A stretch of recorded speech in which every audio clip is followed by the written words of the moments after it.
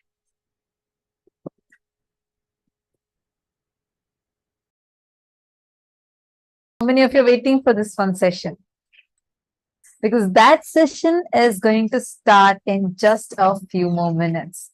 We are going to be learning about how the how the planets are existing, what are planets according to the Vedic astrology, etc. This is the session we are just now going to be having, and let's get ready. Let's get started at that session. And before that, we are going to first learn about, Swamiji is now in this session going to explain to us about the universe, the Big Bang, black hole, and gray hole. Please take a few minutes and share with everyone. Oh wow, I see many participants who have manifested. Great, Ma Prema Karini has manifested. I see the chat, she has asked, this is puja flowers, and Ma Lucy said it was a rose. And looks like my Diana's pillow manifested. Many of you have manifested. Great. Now,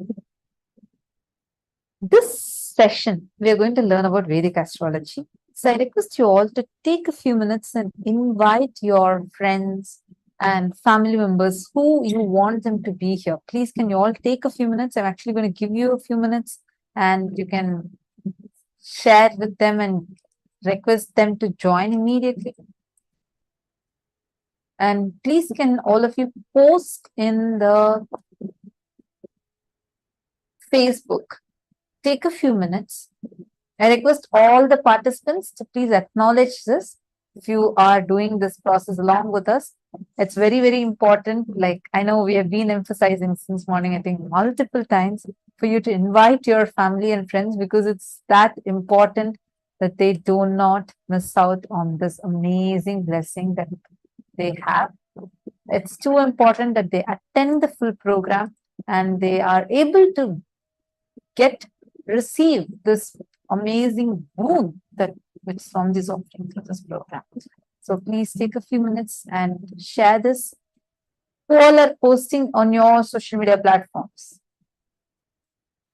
Just go to Facebook and take your selfie. Just take a quick selfie of you attending the program and post your picture on the Facebook along with how excited are you in learning about the Vedic astrology, Hindu cosmology, learning about the planets.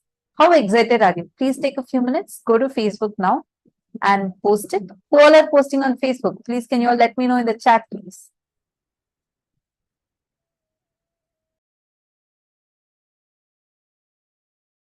Which link we can share? You can share the Paramashivoham join link. Just paramashivoham.org. If you go to the registration page, just copy paste that link to everyone.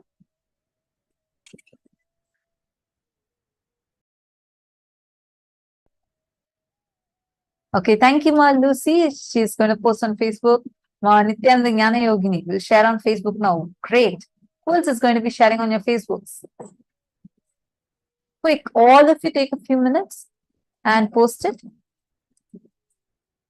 now, because we do not want anyone to miss out on the session. Already the streak of sessions where we're going to learn about this is starting right now. The first session is going to be on the phenomenal knowledge on Big Bang, black hole, gray hole, hole. Swamiji is going to be revealing about this very exciting subject. We also have some very exclusive videos which you will not normally find on YouTube. So listen to this revelation and then we can discuss. If you have any doubts or questions, you can discuss.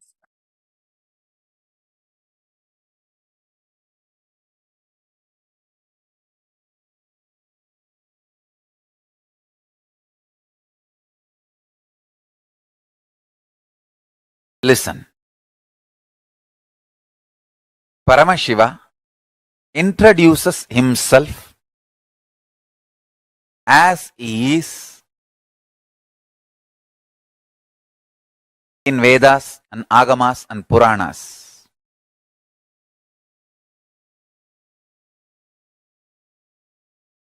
Paramashiva introduces himself how he is manifesting to teach Agama as Sadashiva. As Sadashiva, he manifests with 5 heads, 10 hands, teaches Agama. Through these 5 heads, he does these 5 actions.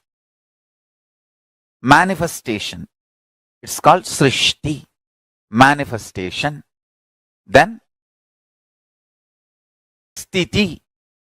Sustenance. Then Samhara.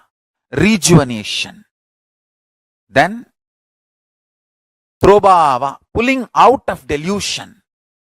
Then Anugraha. Liberation. Listen. Listen carefully. Sthiti. Sthiti means maintenance. The first action is Srishti. Second is Sthiti. Third, Sthiti means maintenance. First, Srishti, manifestation. Sthiti, maintenance or sustenance. Samhara, rejuvenation or dissolving or destruction, whatever word you want to use. Samhara, literally the word Samhara means transformation, rejuvenation, one becoming another. So listen carefully. Srishti, manifestation. Sthiti, maintenance. Samhara,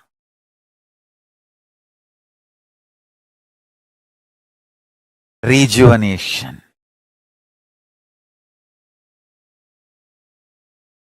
Prabhava, pulling out of delusion.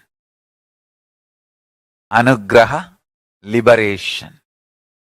Understand, this is the universe. This is Prapancha. Universe word is too small. Whether universe or multiverse, all these words are too small. Prapancha is also too small. Paramashiva is the only word I can use because that is the ultimate word. No other word can be used even to describe Paramashiva. Understand? The KAILASA knowledge, Paramashiva Jnana, is principles. When that comes to Sanskrit, it becomes concepts. When that comes to English, it becomes long sentences. That is what I am explaining, I am expressing. Please understand. Meditate on this.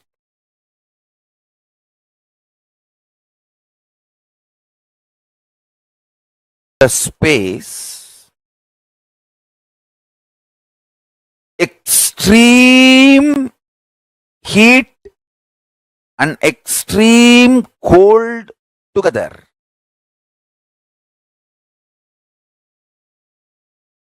Like a source from where the idea of weather emerges, where the matter becoming energy or the energy becoming matter, matter and antimatter nullifying each other and becoming energy, where all this happens just by will, without any need for effort, understand, that dimension is Nityatva. Understand one thing. You need to understand why we should know about Nityatva. Understand? If you know about Nityatva, you will cognize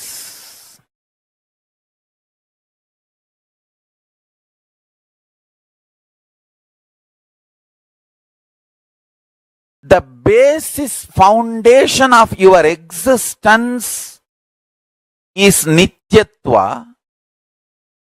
Anything you cognize as the foundation of your basis, that becomes your basis. Understand?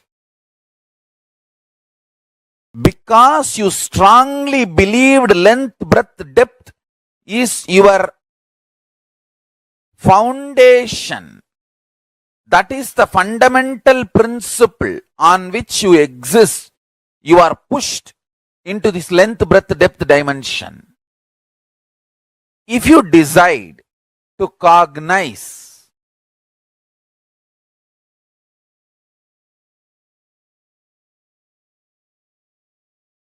listen, if you decide to cognize Nityatva dimension,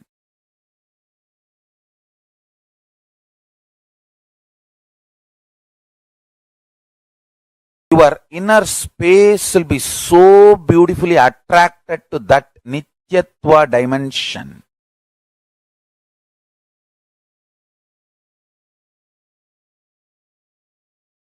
It is such beautiful, ecstatic, glorious existence.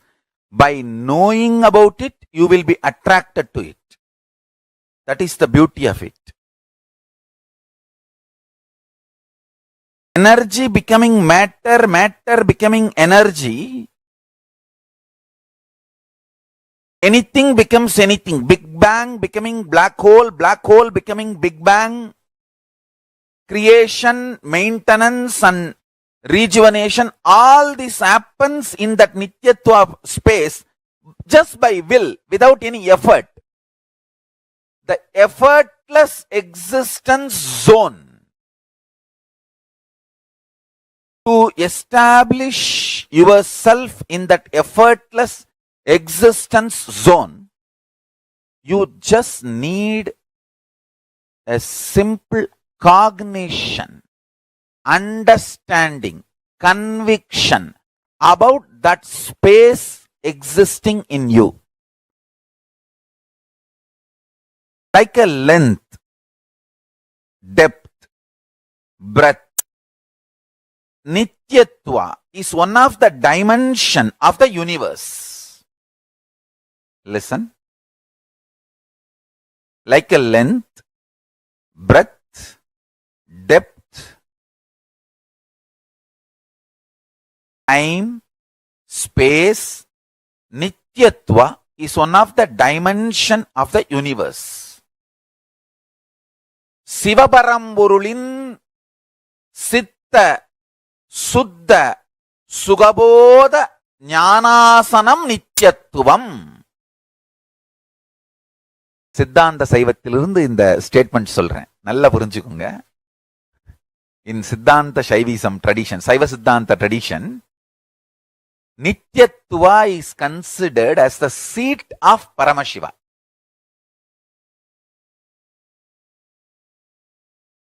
Understand? Like a length, breadth, depth, time and space is the dimensions of the universe. Nityatva is one of the dimension of the universe. Actually, when you cross the level of length, breadth, depth, time and space, it is no more a universe, it is multiverse. Multiple verses exist. That is why Hinduism has multiple gods. It's not that only one God exists. Actually, multiple gods exist. Because the Hindus have gone into the depths of the cosmology. They know the multiverse and they know the multiple gods existing.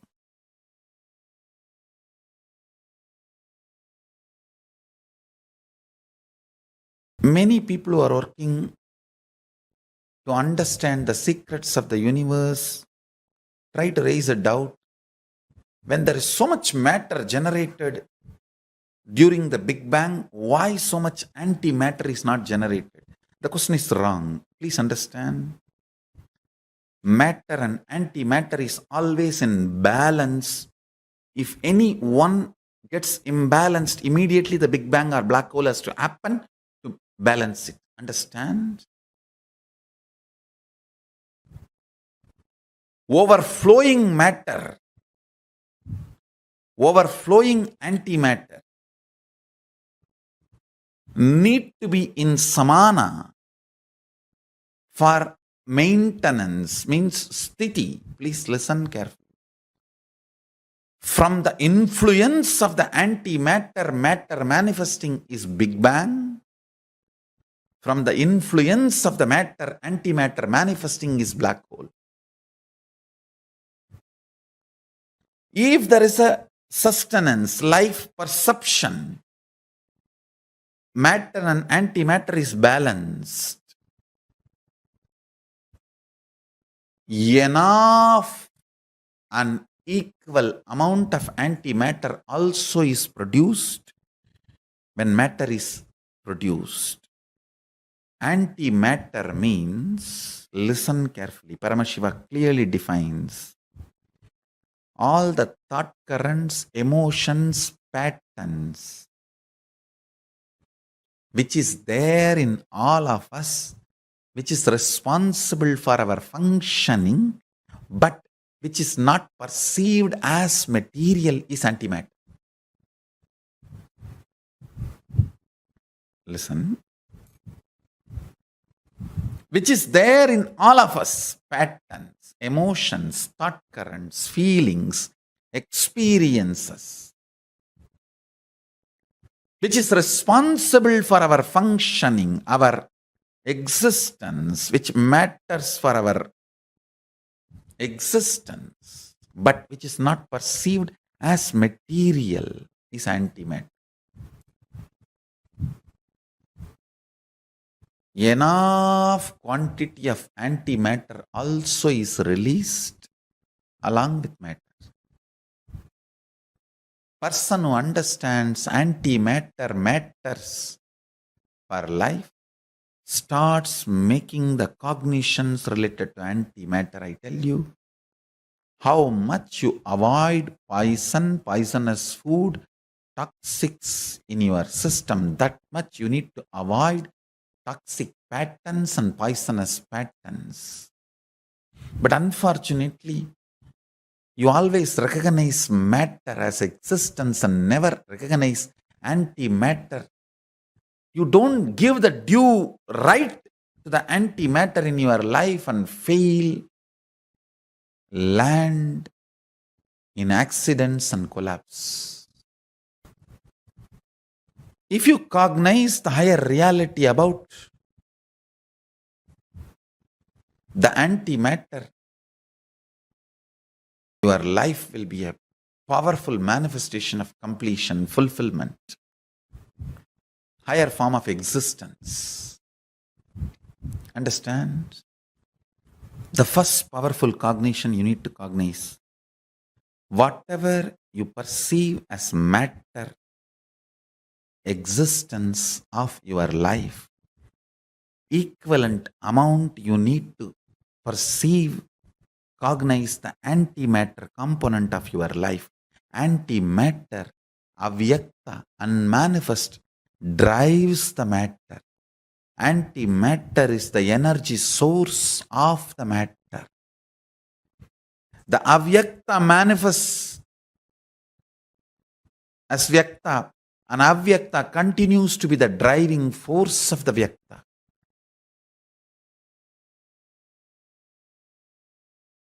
The mandala, space, plane, which has a capacity to produce many planes, is called Brahma. The heads of that Brahma is being swallowed by the black hole. Understand? I am trying to give the description as closely as your logic can understand. Your logic can visualize. Brahma means space which can produce multiple spaces. Brahma is the energy which can manifest multiple energies. Like a sun is a star which can manifest many stars. Brahma is a zone, space, mandala, which can manifest many mandalas, zones, spaces, stars. That Brahma, his face is being swallowed by Kalabhairava, who manifests from the southern face, the Ahora face of Paramashiva. That is the beautiful story of Kalabhairava wearing the skulls of Brahma. Kalabhairava cuts the head of Brahma and wears as a garland. If you see all Kalabhairava deity, he will be wearing the skull garland. It's not ordinary human skull. It's a Kalabhairava's skull.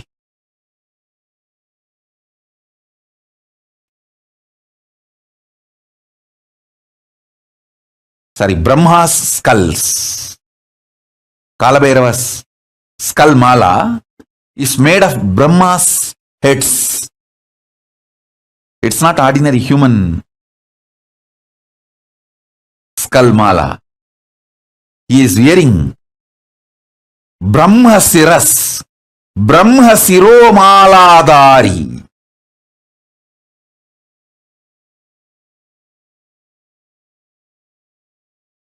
The Brahma's heads are worn as garland by Kalabhairava.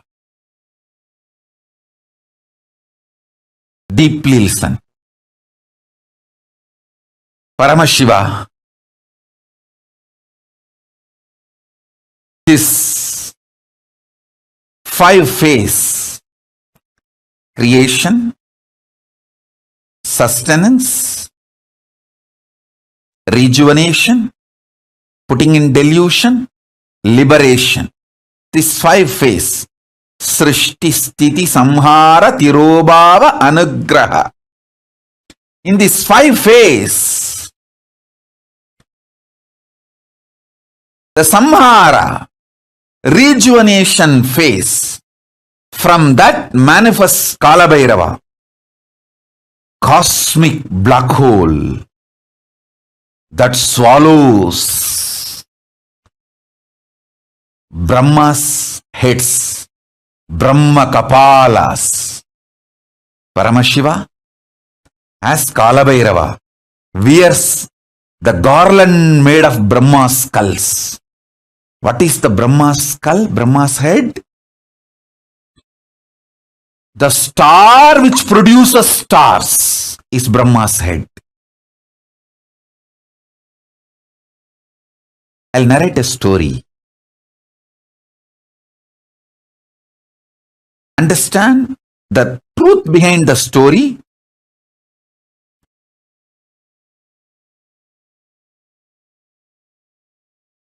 So you can understand the principle I am going to explain. The principle I am going to explain is science of rejuvenation through collective integrity. you can understand that principle if you understand this story.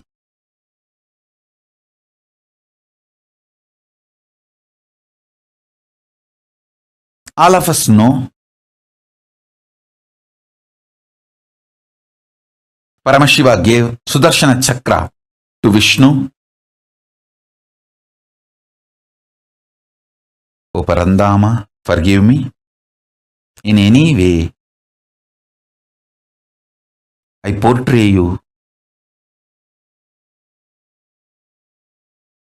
create any misunderstanding knowingly or unknowingly.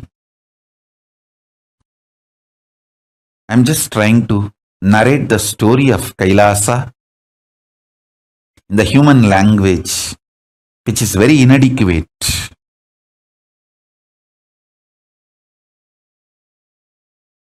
There is language, not the spirit or intention.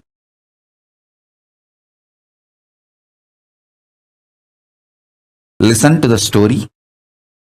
I'm not showing Parandama, Mahavishnu, in any way lower. But when I am talking in the logic, in the language, which you all understand, it is always the comparison of higher, lower. So when I say Paramashiva gave Sudarshana Chakra to Vishnu, don't think Vishnu is some way lower. He is far more superior than you and me. So be very clear about that. So all of us know that Vishnu did tapas towards Paramashiva, and Paramashiva gave Sudarshana Chakra for Vishnu to protect this creation. And once Daksha, the Brahma's son, did tapas towards Vishnu and got the boon, Vishnu should protect him forever. Vishnu also gave the boon. And unfortunately, Daksha messed up with Paramashiva directly in the issue of Sati, means his daughter, Daksha's daughter Sati. She wanted to be with Paramashiva, but Daksha had his own opinions and he is so highly opinionated due to his ego and arrogance, and he tried to fight with Paramashiva, and that stupid things were going on, and in his extreme attachment for his daughter, he started going against Paramashiva, but finally he went against his own daughter. That is the delusion and the blind spots. When you create a delusion and delusion-based anger and violence, it will not be directed only towards your enemy. It will be directed even towards the people whom you love, and finally it will direct itself towards you, and it's like a suicide. That is why the blind spot-centric arrogance, the delusion-based arrogance and violence is always not just murderous, it is suicidal. So this guy, Daksha, got into that mess. And again, I wanted to tell you all, based on this story which I am narrating, don't try to underestimate Daksha also. He is surely far higher than you. So these are the stories from the different plane. So remember that and learn only the truth.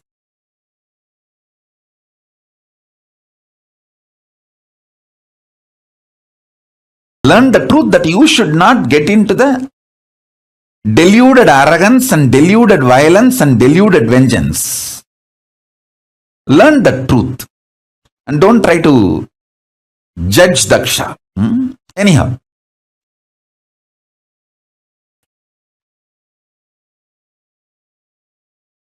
So this Daksha did a yajna,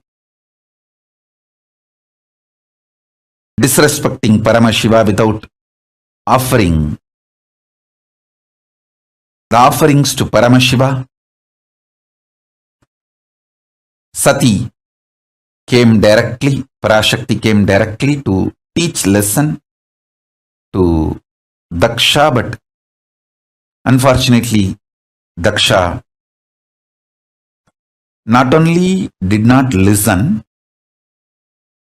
See, when your deluded arrogance and anger is directed towards Paramashiva, then naturally it destroys you. So this fellow is extreme attachment to his daughter. He developed anger towards Paramashiva. Finally, that same anger, due to his delusion, he directed it towards his own daughter, for whom he developed anger towards Paramashiva, and then finally that anger destroyed him. He directed that same anger on Sati, and Sati just gave the body back, the body given by Daksha.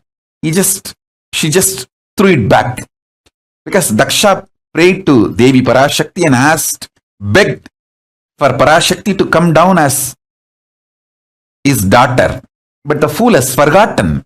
He brought Parashakti herself as his daughter, and he became deluded. Anyhow, you all know the story that she gave up the body Daksha gave and showed her original form of Dasamahavidya, that she is Parashakti. And then Paramashiva manifested as Veerabhadra to come and teach a lesson to this Daksha's arrogance. Vishnu is caught because he gave a commitment to Daksha. He gave a word to Daksha that he will protect Daksha forever. He has to maintain his integrity. So, when Paramashiva came directly to finish the Daksha Yajna in the form of Veerabhadra, and Daksha to teach lesson to the Daksha and Daksha's, to remove Daksha's arrogance, Vishnu saw what can be done. One side, my integrity, my commitment to my disciples, my devotees, that I have given a word, I will protect him forever. Other side, Paramashiva. What to do? He decided, okay, let me try my best to keep my words. With all Paramashiva gave me. So, he took the Sudarshana Chakra and said, Paramashiva, this is the greatest weapon you gave me to protect this creation. And I have given a word to this fellow, Daksha, that I have to protect him. Because I gave a word, I will protect him forever. My maximum capacity to protect is Sudarshana Chakra. Now I am sending this towards you to protect my integrity, to keep my integrity. So he sends the chakra towards Paramashiva. Simply one of that Brahma Kapala, which Paramashiva was wearing, that Kapala just swallowed that Sudarshana Chakra. Like a murku. And if you know the Indian snack murku, how you grab the murku and smash in your mouth. Same way, one of the Brahma Kapala Paramashiva was wearing, it just grabbed that Sudarshana Chakra and bag over. And kept it under his teeth. And then Vishnu looked at Daksha and said, see, my maximum capacity is my Sudarshana Chakra. I have sent that. So I have tried everything possible by me to keep my words, to protect you. Now, nothing more can be done, and he returned to Vaikuntha. He went back to Vaikuntha, and of course, you all know the story that Veerabhadra came and cut the head of Daksha to teach lesson and remove his arrogance. Then Daksha's wife comes and cries to Mahadeva and prays to Mahadeva, and Mahadeva says, I am not against him. I am only against his arrogance. So, he is not my enemy. Only the part of his arrogance need to be removed. The arrogance need to be taught a lesson. So, he removes the cancer and gives him back a different head, a goat head, and gives life to Daksha.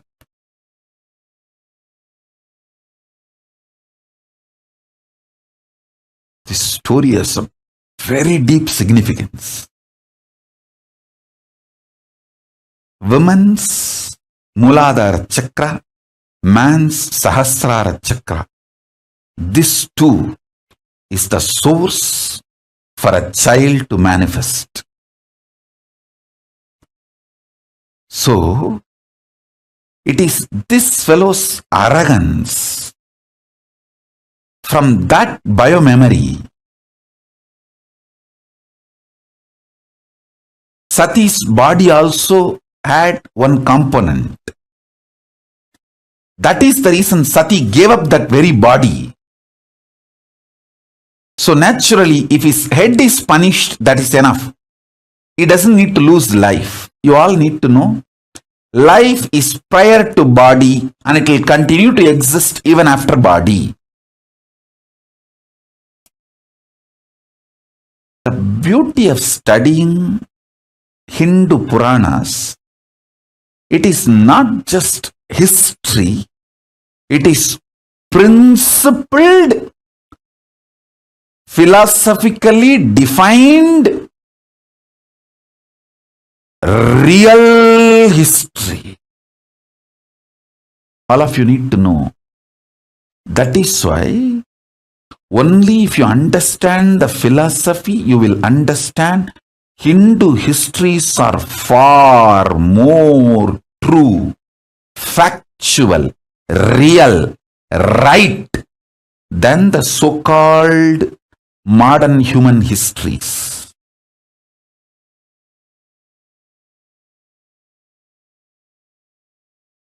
So-called modern human histories.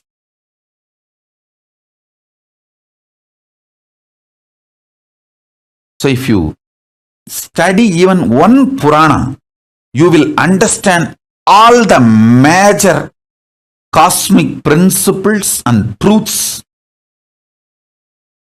completely.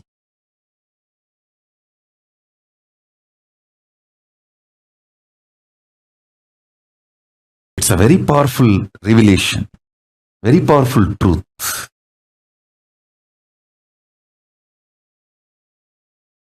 So, Paramashiva just removes only the tumor, gives life back to him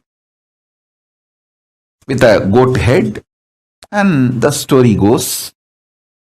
All this is okay, but in this whole drama, Vishnu lost chakra, his Sudarshana chakra. Now, how he will protect the world? He has to protect the world, his devotees. There are so many things need to be done, which is dependent on his Sudarshana chakra. Then he prays to Paramashiva, starts meditating again, doing tapas. Mahadeva, please give that Sudarshana chakra back. I have to maintain this universe. I have to protect this universe as per your order. Because you ordained me to protect this universe. In this, I got into the mess by giving a commitment to Daksha. I never imagined this fool will go against you and create a mess for me also. is extremely stupid. So Kalabhairava appears and asks Vishnu, come on, tell me, what do you want? Vishnu says, give me that Sudarshana Chakra back.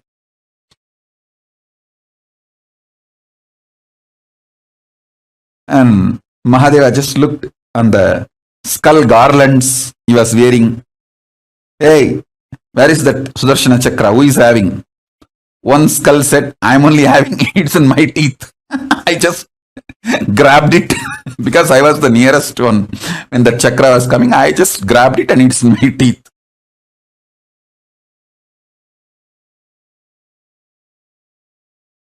And Mahadeva says, hey, give it back to him. That Brahmakapala said, Mahadeva, I am ready to give now because I always obey your order. Immediately I will give it back. But I want him to do completion. How dare he sends his Sudarshana Chakra towards you? Let him reenact how he did it. Then I will give it back. See, listen.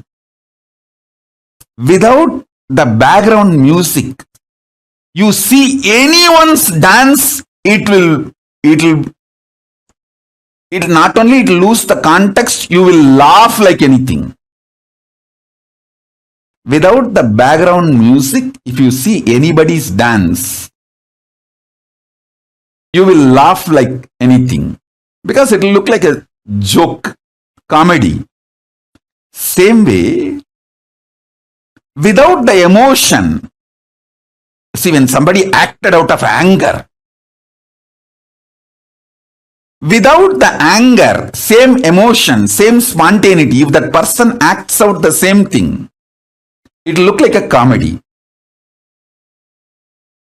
Completion is all about making all your past lose its importance or its power over you. So now, Vishnu does the same act. How he spontaneously sent his Sudarshana Chakra without the same emotion. Then this Brahmakapala, he laughs loudly. In that loud laughter, that Sudarshana Chakra comes out and falls on the ground. And Vishnu touches Mahadeva's feet. From the Mahadeva's feet, he receives the Sudarshana Chakra. O Parandama, forgive me. Anyway, I portrayed you in a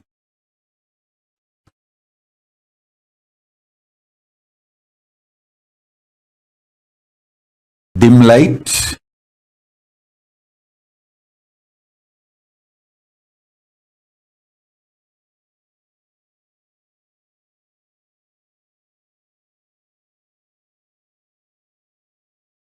All of you, listen. Once again, I want to repeat. Don't ever underestimate Parandama Mahavishnu listening to this story. The story is told to show the greatness of Paramashiva, but not to show Parandama in any dim light or low idea.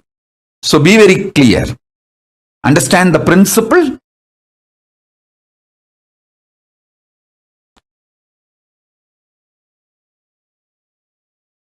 Don't try to have low idea even about Daksha.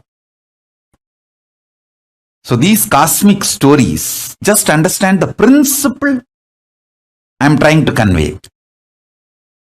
Don't try to do your own gadbad, your own judging and creating mess.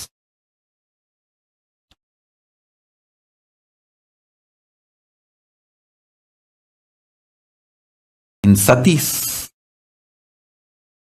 whole existence, the deep devotion of mother, but the arrogance of the father. Both got into her system. The muscle memory of the deep devotion of mother made her fall in love with Paramashiva. But the arrogance strain came from father's biomemory. That made even Sati disobey Mahadeva and come from Kailasa to Mayapur. Mayapuri is the present day Haridwar. To teach lesson to Daksha. Mahadeva told, hey, he will not listen. Listen. She should have obeyed Mahadeva's strategy. But the strain of Daksha, because of Daksha's own biomemory, she thought she can teach a lesson to Daksha. She taught a lesson in a different way, but anyhow, understand the story, whatever has happened. And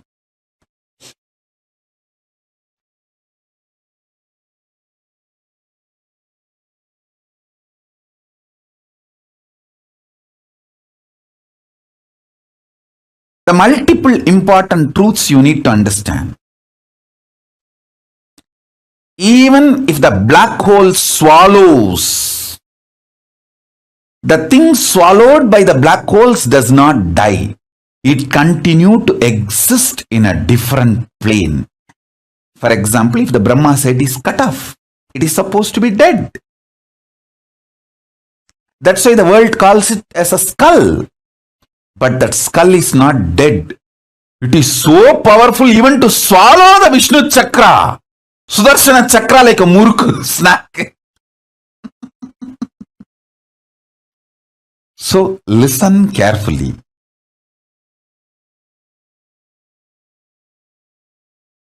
You don't have death.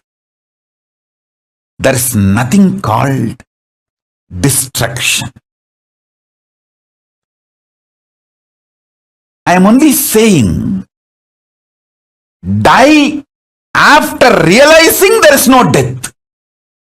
Don't die before that. Because if you die before realizing there is no death, you may have death, but not the real undying experience.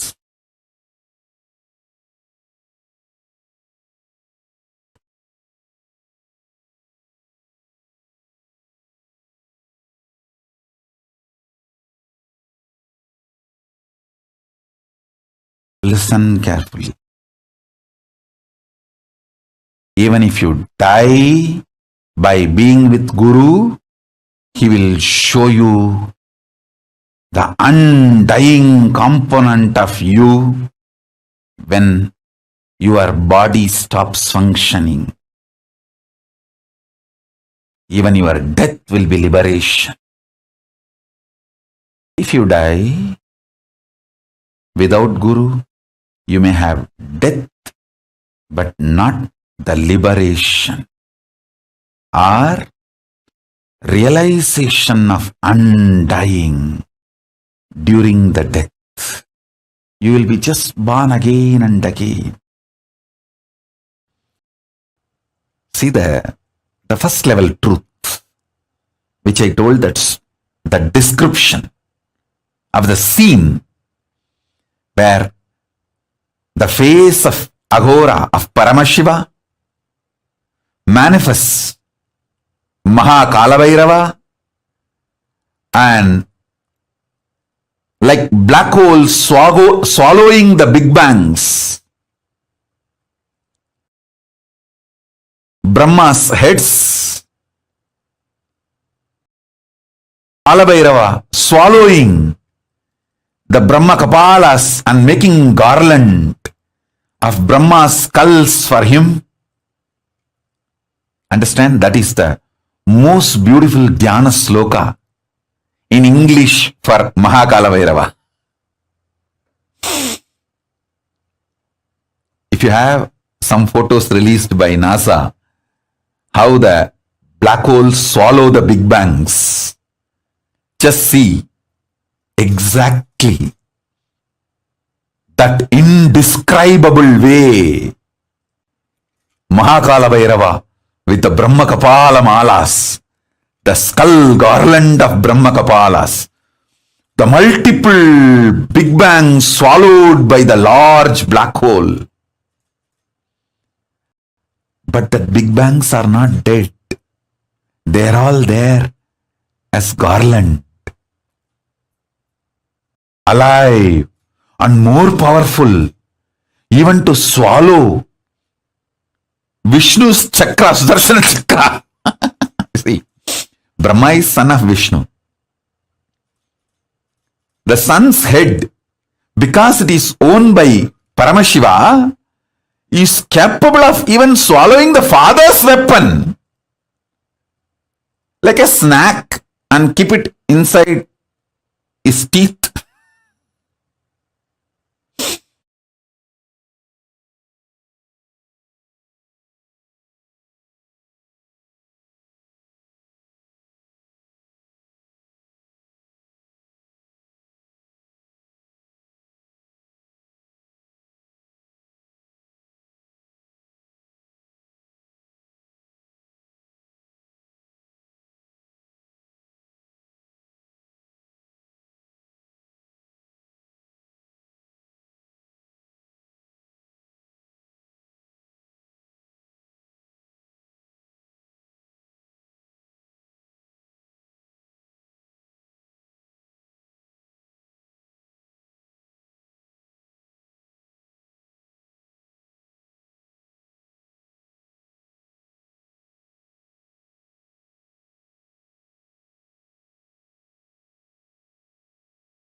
this phenomenal revelation that Swamiji has given to us about Big Bang, black hole, and how everything, even when things enter the black hole, it exists eternally. Each of these revelations is just so, I feel like we need to listen to it again and again and again and again. How many of you felt the same? Like, oh my God, it's all clicking, but it's just so much.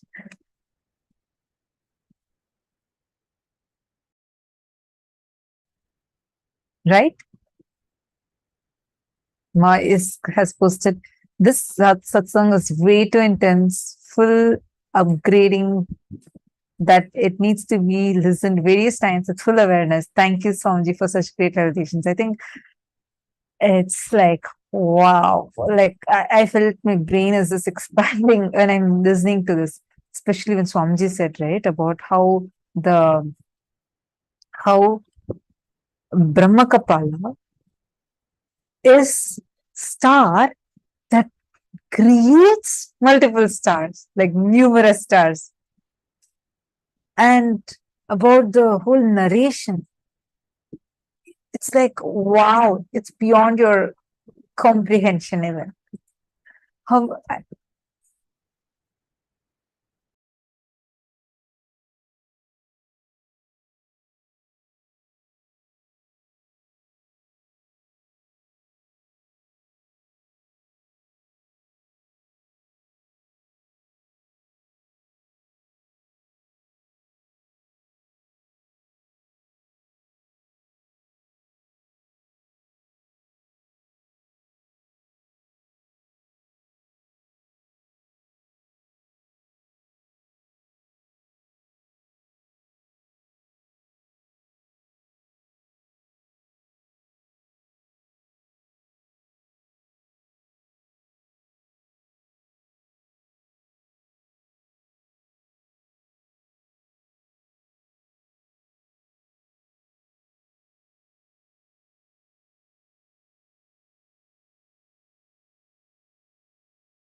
so now I hope all of you are able to hear us.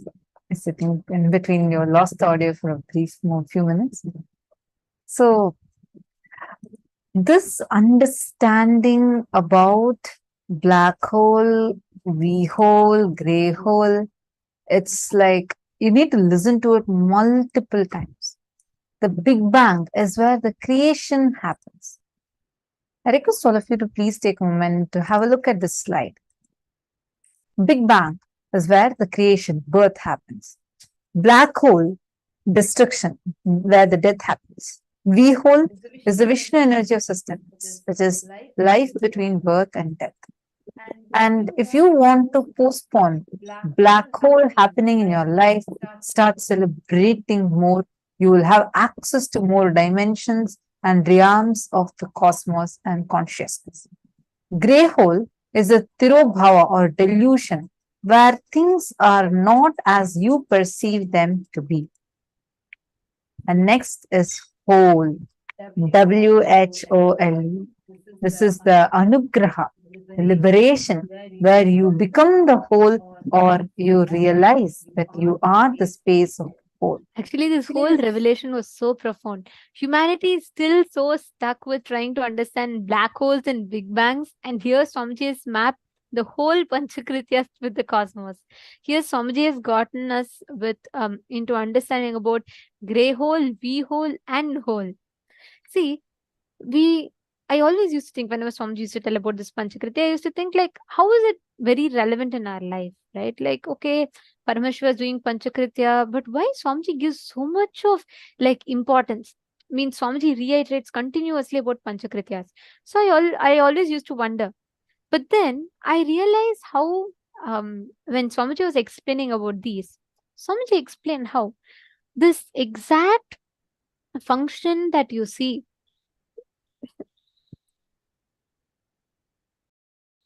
how this exact function that you see is happening in the cosmos, that exact same thing happens inside of you in your everyday aspects of life. You perform at some stage, you create the Big Bang.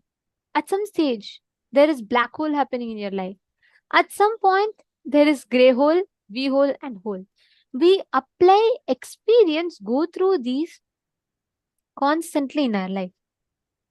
By understanding these 5 things, by understanding each of these Big Bang, black hole, and V hole, gray hole, hole, we started realizing so much about the universe.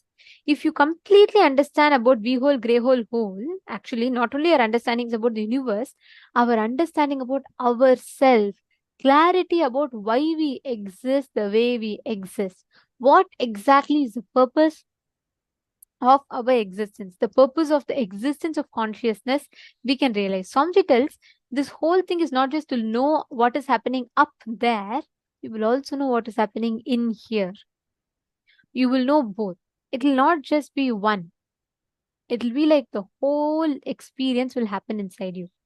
That is why this is very, very special. Understand, just by understanding these 5 truths, Big Bang, black hole, V hole, gray hole, and hole.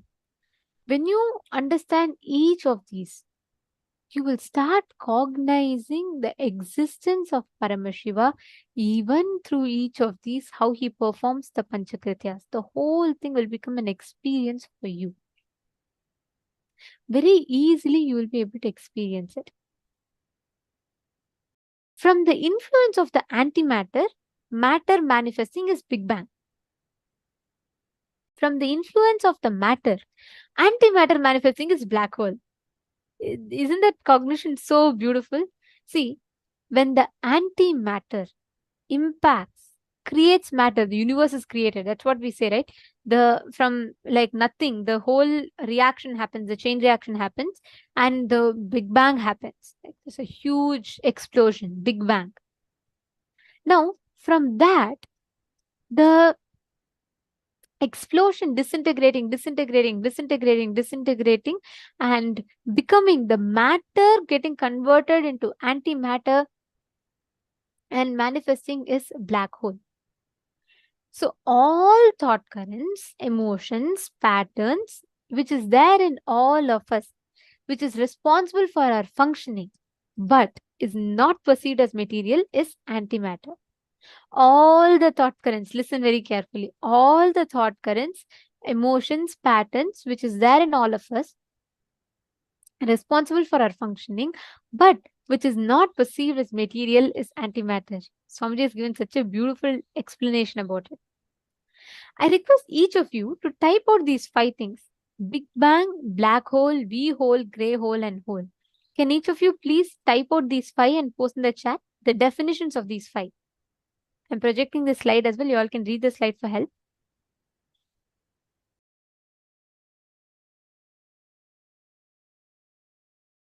Yes, Ma Ankur Razdan, you're in the right place at the right time. We are having the Vedic Astrology session. We will be having it happening soon. This is just the beginning, and we will be having it soon, Ma. The next session, in fact, is that. So you will be learning about it. Can I request each of you to type down these 5 aspects?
Yes, once if you have finished writing for all the first three, we'll show the next two for you all, so you all can finish writing them also.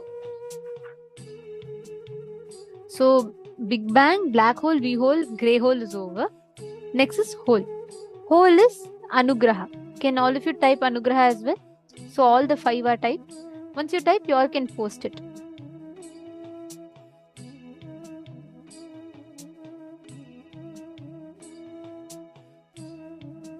Yes, can I request everyone to post? I'm seeing some of you have not yet posted. Yes, thank you. Ma, you should type out fully what Swamiji has revealed, all the definition of all the 5, so that you remember that and you understand.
finished?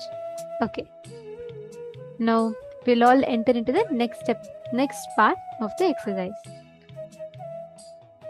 One of the most important aspects is it is not just that you understand these concepts. That's one. Another important dimension is to know how do we do these panchakrityas in our daily lives. How exactly is the Big Bang happening? How exactly is the black hole happening? How exactly is the V hole happening, grey hole happening, and hole happening? Each of these aspects are actually manifesting in your everyday life. Like right now, as we talk, we are having these different aspects in us, manifesting in us. We are having these different aspects. We're having each of these dimensions that we manifest in our daily lives. Whether you see how you do the creation, how you do the sustenance, how you do the rejuvenation in your everyday life, how much these aspects influence you. Actually, understand this is the basics. If we master this one truth, if we master this one understanding, right, we will actually be able to start manifesting that experience.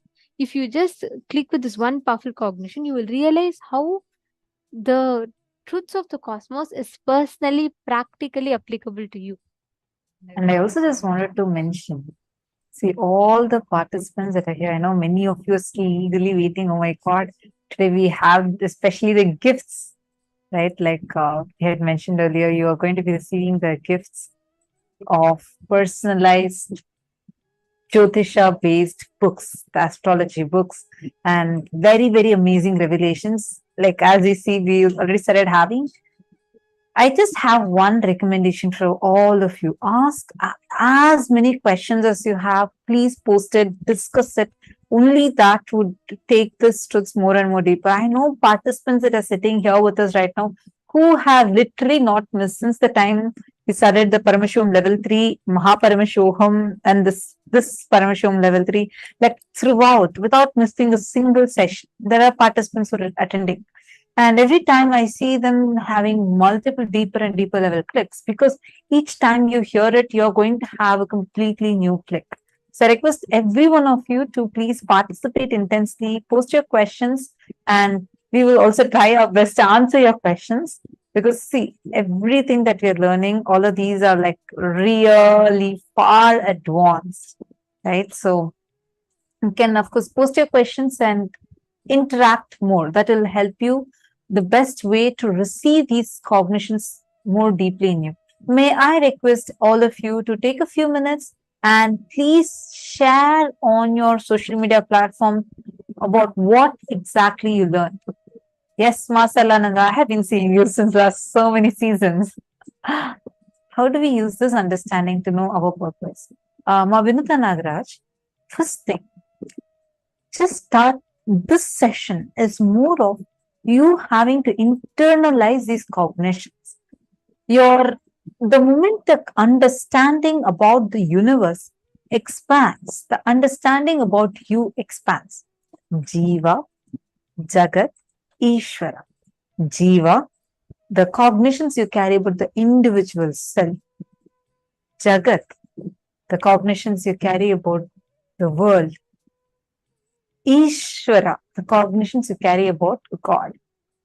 All the three of them, Jiva, Jagat, and Ishvara, all these three are dependent on each other. If one changes, the other also automatically gets impacted and changes. So this is how it actually functions. I hope you're understanding. So like the moment you start cherishing this session mainly, take a few minutes to internalize these cognitions in you, where you will understand experientially the pure, vast consciousness. Actually, the moment I put that purpose, I feel like I'm putting a dam for this wild river, because the amazing gifts it can bring to you is not something that I can put from my perception or my understandings. You need to cherish these cognitions. And based on, like, every time you internalize, what does Swamiji mean by black hole? How is this Big Bang, black hole happening simultaneously in me? What is my understanding? Type and post it. You will see how slowly, the very ideas you carry would transform. See, for example, when you realize and understand that whole beautiful story that Swamiji narrated, that's actually the story of Bhagavan Chakradhana Sarupamurti. Bhagavan Paramashiva blessing Vishnu with Sudarshana, the whole Leela. If you just understand that, you'll have multiple level clicks. First and foremost, the Brahma Kapala that Kala Bhairava Mahadeva Paramashiva is wearing on himself is the star that creates numerous stars.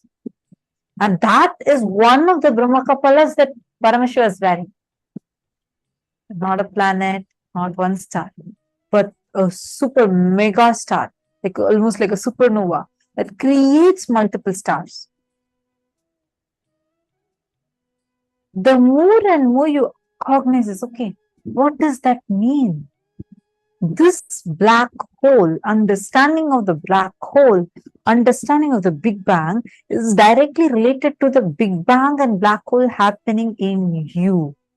Every truth in the cosmos, every truth that is referred in our Hindu scriptures are always macrocosmic and microcosmic simultaneously.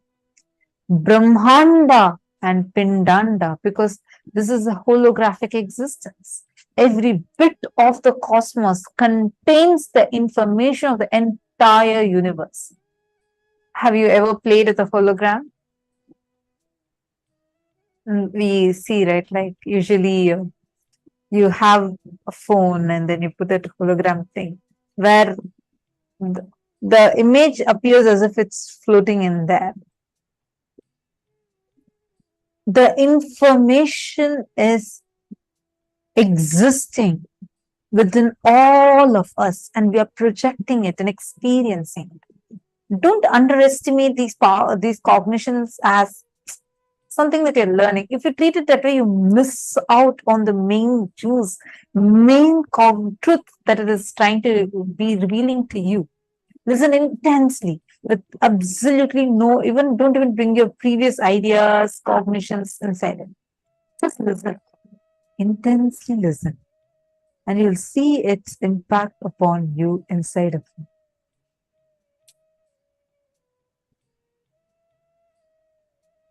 Please explain matter and antimatter once again. Yamnili is asking. So, very beautifully Swamiji had explained this. Matter and antimatter. Antimatter is not the absence of matter as we understand. See, the existence has matter and antimatter in balance. Antimatter is when the matter is created, it is vyakta, manifest. We call it as matter. There is an avyakta, an unmanifest component of this matter that exists and has its own properties. Understand, we usually learn, oh, darkness does not exist. Darkness does not have an energy, but dark energy exists. Go visit NASA's website. Go and see about dark matter. It exists. Where this antimatter, the avyakta, has all the properties of the matter and much more, and has the capability to manifest into matter. That is called as antimatter. It's like you have, everything is made of a clay. Let's say you build a huge castle with clay, and you have some more clay remaining. That clay is the antimatter. The clay with what has already taken a form is matter. I'm giving a very rough analogy, but you need to understand it more and more deeply. The anti-matter, Mahongli Wong is asking, is dark matter Parashakti? Yes, the energy, the dark energy is what is Kali. We usually associate dark to something depressed, sad, or negative. But this darkness is the darkness that brings, that recharges you, rejuvenates you. For example, Mom, every night we enter our causal layer. It's called as the Karana Sharira. We all have 5 layers in us. Out of that, there is one layer called as the Karana Sharira in us. When we enter the Karana Sharira in us, we, like, you sleep, you enter, you have your dream state, then at that one point, maximum, even if you, let's say, you sleep for 8 hours, there will be only 20 minutes that you actually enter into the space. You go into a mode where you enter into the causal layer, the deep darkness that's there inside of you, dark energy. Literally, the very layer where you were when you were in your mother's womb. That layer you tap into. And the moment you enter into that, you get recharged and come back. That is why you feel fresh. If you have a very disturbed sleep, you keep having dream and wake up, and you never really went into that deep sleep mode and come out, you will always feel tired in the morning. Are you understanding? But even 20 minutes, if you take a nap, and let's say you worked hard and then you just, you did a lot of completion and you just fell asleep. Next morning, you slept for only 2 hours, 3 hours, but you feel so rejoiced, refreshed, rejuvenated. That's because your body touched that causal layer, and not your body. I mean, your consciousness, your mind, your whole system enters inside that dark layer and comes back. Let's say Kali, Kali is represented as intense darkness and powerful as Parashakti, Parameshwari, who is filled with that mother energy and is told as having a dark energy. She even has a form as dark shadow, not even a physical form. This is a dark shadow. Darkness is bad, negative, is Western ideology. That is not what Sanatana Hindu Dharma says. This darkness is the energy every time that you enter into. Every time your mind needs a rejuvenation and you do not do completion properly and you do not go through that recharging process. Every night you charge your phone, you charge your laptops, we all charge our devices. Our inner space also needs that recharge. That is what happens when you sleep. And if your sleep cycle and you're not doing completion properly, then your mind is not getting rejuvenated. And that's where you have depression. Depression is nothing but your mind entering into that causal layer and coming out. But if you have resistance towards that depression, like you don't know how to handle yourself, that is when you feel very depressed about the depression. And that resistance is what is the after effects that we experience as depression.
Sorry for that.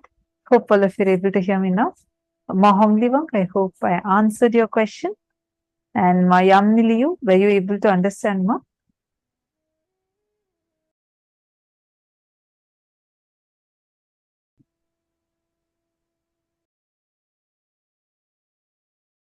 Ma Vimala, both are the same.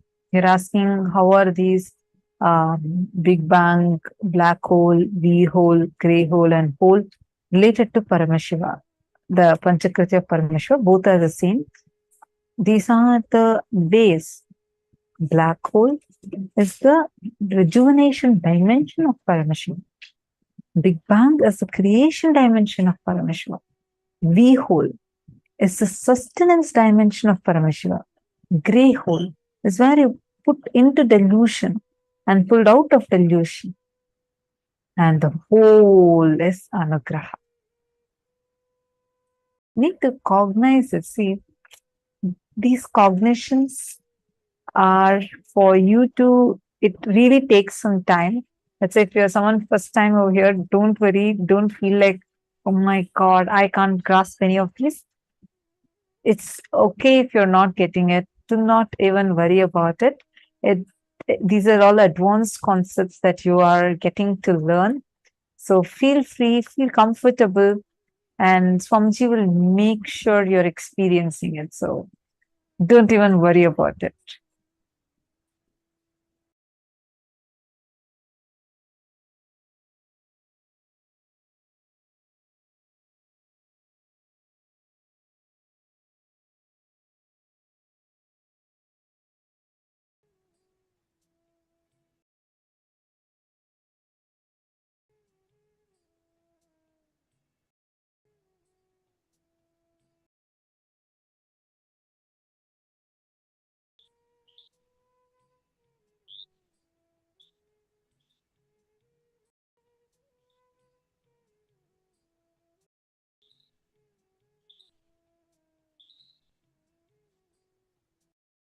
Mavinita is asking, why is it that sometimes I manifest and sometimes I don't? I just consider Swamiji is showing it even when I am wrong. Yes, you need to. That's the right cognition. Even if you're wrong, yes, it is. That's what Swamiji is showing. But I'll give you an analogy for this. You're projecting on a projector. You're projecting, let's say, a picture of a beautiful forest. You're turning on the projector and you have a white screen. And you're projecting that forest image. What will be shown now in this projector? Image of a forest. Right. We are in sync right now. So now I take my hand and I put it between the projector. What is going to be appearing on the screen? Would you be seeing the entire forest? Or are you going to be seeing the shadow of my hand and behind which there is going to be some forest? Am I right? So now, this little bits and pieces of information that you're seeing, let's say now I'm going to be moving my two hands like this in front of the projector. You do still see the image of forest on the screen, but in a very, very haphazard way. You're more seeing my hands moving. And then if I ask you, come on, tell me, what is the picture I'm projecting to you? You say, oh, I see a leaf. I think it's green. I see some green. I think I see some blue. So you are seeing is true. Third eye is working is true. The obstacle that's coming between is your incompletions and thoughts. The more and more you are in getting in tune with one is chanting Mahavakya, doing completion, practicing the lifestyle, you are tuned into the space of oneness, which will just make sure this hand movement will get reduced, which is like basically your thoughts and the incompletions inside, the reactions inside, all that will reduce and you will simply see what the projector is projecting. Swamiji is the one who's showing. That's right. And you are able to see. It is also true. What you are seeing is getting influenced by the thoughts and the incompletions.